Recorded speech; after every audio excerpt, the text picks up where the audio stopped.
আমাদের প্রতি বছরের মতো এবারও অ্যাকাউন্টস কলোনি দুর্গাপূজা কমিটি এবার 63rd ইয়ার, এবং আমাদের যেটা পুজো প্রতিবার একটু ভিন্ন ধরনের থাকে।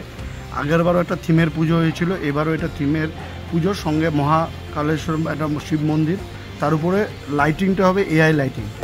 আমাদের পুজোটা হচ্ছে আপনার মহাকালেশ্বরম, ওটা আপনার একটা লাইটিংটা হচ্ছে এআই থিমের উপরেই বেস করা।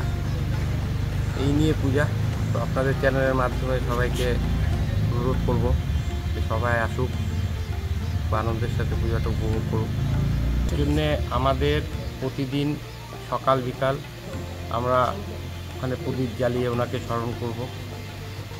আর মোটামুটি এটা তো আসামের জন্য একটা গ্রেট লস, তাও যতটুকু আমরা ওনার জন্য করতে পারি, শ্রদ্ধা নিবেদন করতে পারি, ততটুকু আমাদের সামর্থ্য মতন আমরা চেষ্টা করি।